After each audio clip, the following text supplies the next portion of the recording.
আজ আষাঢ়ের প্রথম দিন। প্রতিবারের মতো এবারও উদীচীর আয়োজনে অনুষ্ঠিত হলো বর্ষা উৎসব, যেখানে মুখর ছিল গান, নৃত্য আর কবিতায়। বৃষ্টিমুখর আবহে সংস্কৃতির ছোঁয়ায় এ যেন এক প্রাণবন্ত আয়োজন। RICL TMX, যুগের পর যুগ স্থাপনা থাকে মজবুত।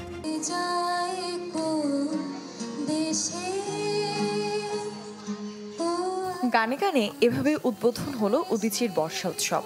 পান্থকুঞ্জ জেগে আছে, হত্যা হলে একটি বৃক্ষ, লড়াই হবে তোমার সাথে। এই স্লোগানকে প্রতিপাদ্য করে এবারের আয়োজন।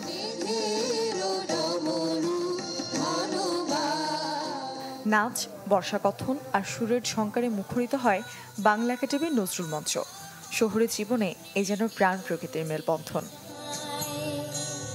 শহর কেন্দ্রিক যারা এসব প্রোগ্রামে না আসলে বুঝতেই পারি না যে আসলে বর্ষা একটা প্রোগ্রাম হচ্ছে বা বর্ষা কি।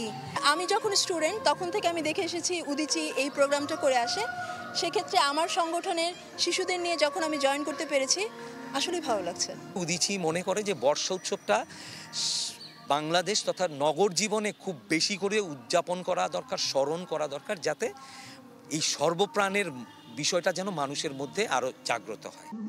এবারের বর্ষা উৎসবের মাধ্যমে কেবল আষাঢ়ের আহ্বান নয়, সাথে বৃক্ষনিধন এবং গণহত্যার বিরুদ্ধেও এ যেন এক জোরালো প্রতিবাদ, জানালেন আয়োজকরা।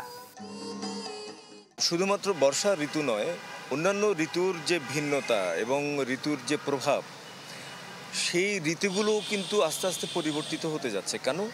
কারণ আমরা মাঠঘাট দখল করছি, আমরা নদী নালা দখল করছি, খালবিল দখল করছি, বন উজাড় করে দিচ্ছি।